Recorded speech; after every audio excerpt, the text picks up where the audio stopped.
Eh bien bonjour à tous, on se retrouve aujourd'hui pour une petite vidéo. Donc petite vidéo concernant des relais. Donc qu'est-ce qu'un relais? Donc un relais, c'est un interrupteur à commande électrique. C'est-à-dire qu'avec une commande électrique, on va pouvoir piloter une deuxième commande électrique. En fait, on a un réseau primaire et un réseau secondaire. Donc on s'est surtout utilisé donc, du coup pour le courant faible, on va dire. Par exemple avec du 12 volts, on va pouvoir piloter une commande en 230 volts. Et ainsi de suite, voilà. Ce relais par exemple, c'est utilisé pour le courant fort. Pour un démarrage moteur par exemple.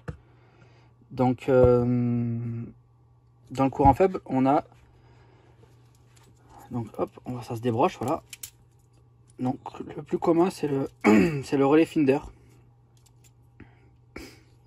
Donc là, je sais pas si vous voyez bien, on a une bobine A1, A2. Enfin, un bornier A1, A2. C'est ce qui va nous permettre de piloter ici. Donc faut... Hop, voilà, ici on a un relais normalement fermé et normalement ouvert. Et ici, on a un deuxième, normalement fermé, normalement ouvert. C'est-à-dire que quand on va venir alimenter la bobine, on va pouvoir faire varier le contact RTC qu'on appelle, repos travail. Donc NO-NF. C'est-à-dire que là, par exemple, c'est du NF. La bobine n'est pas alimentée, donc un A1, A2. Quand on va alimenter un A2,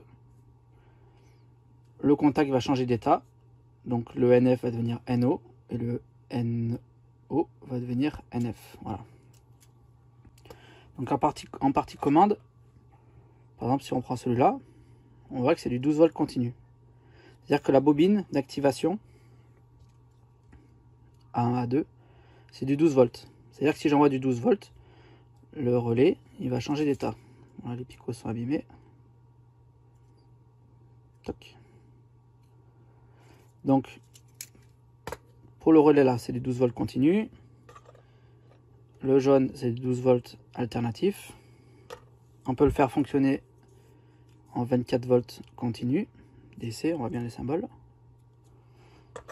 24 volts alternatif.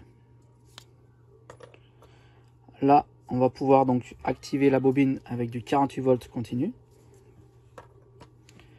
Et là, on va pouvoir l'activer avec du 230 volts alternatif. Celui-là, hop. Donc c'est du 24 volts. Donc pourquoi il est plus gros? Parce que celui-là, donc on retrouve toujours la bobine A1, A2. Donc là, si on lit bien, du 24 volts. Et là, ici, on a, donc, on va cacher, on a normalement ouvert et normalement fermé avec les bornes ici. Donc ça veut dire qu'on a 1, 2, 3, 4 relais. Alors que sur celui-là, on n'en a que 2. On en a un là et un ici. Donc là, on voit bien, par exemple, dessous, un A2. Donc c'est ce qui permet d'activer la bobine, ce qui est blanc dessous, et d'avoir les contacts. Ici, on voit bien la bobine aussi, hop, un A2, qui va pouvoir déclencher les contacts. Ici, donc pareil, A1, A2, et ici c'est les relais. Donc il y a 4 relais. Donc celui-là par exemple c'est du 24 volts. Donc ici on repère A1, A2. Si je mets du 24 volts ici, là on a nos 1, 2, 3 et 4 contacts. À chaque fois c'est du... Donc là il y a commun, normalement ouvert, et commun, normalement fermé, NC. Donc NO, NF, NO, NF, ainsi de suite. Celui-ci c'est un relais de puissance. C'est-à-dire que c'est, on voit bien que c'est L1, L2, L3, c'est phase 1, phase 2, phase 3, c'est pour surtout pour les moteurs. Donc on a A1 ici, A2 ici. C'est-à-dire qu'avec une commande 230 volts, je vais pouvoir activer les trois contacts en même temps. C'est comme si j'appuyais ici. Quand j'appuie là, j'active les 3 bornes en même temps. Par exemple. Là, il n'y a pas de NO ou de NF. C'est soit NF.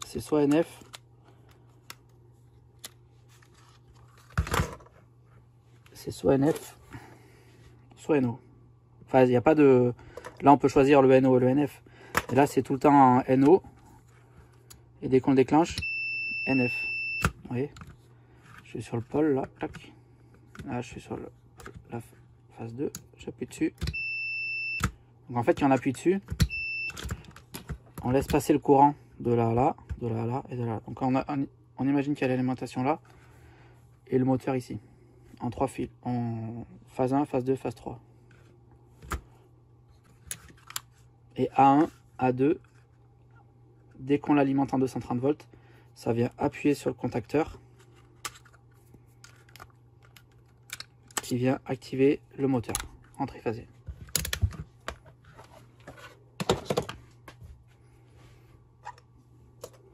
Donc on va voir un exemple. Là, on va par exemple faire un 12 volts.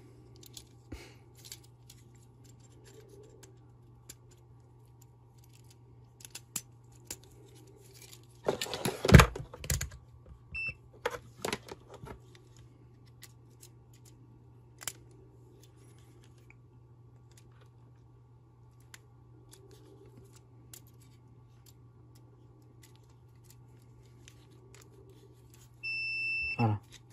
Donc ici, on est normalement fermé. Ça sonnait tout à l'heure. Voilà. C'est-à-dire que le courant passe. Et dès que je vais activer 12 volts ici, ça va changer d'état et le courant ne va plus passer. On va faire un essai.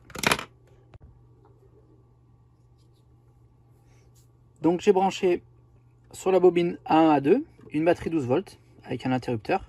Donc pour pouvoir activer A1, A2, pour pouvoir activer la bobine. J'utilise donc un relais 12 volts à courant continu. Et si on regarde bien, on va pouvoir aller activer un relais jusqu'à 250 volts, 8 ampères. Donc le relais, hop, il se met ici. Voilà. Donc on va voir que quand je vais l'activer, le relais, il va s'activer.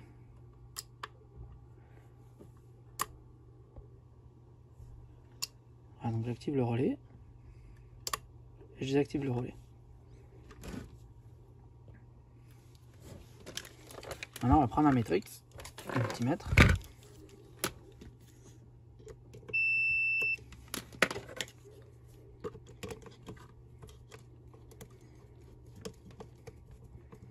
Et ici, on va pouvoir mettre jusqu'à 230 volts, 8 ampères.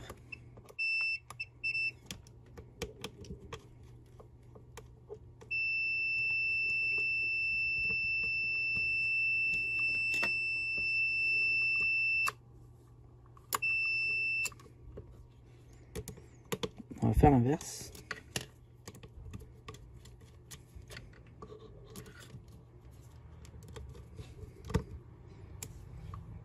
Donc je sais pas si on voit bien. Là on a le COM, là on a le normalement connecté, et là on a le normalement ouvert. Donc moi j'ai branché mon interrupteur en normalement ouvert, enfin mon relais.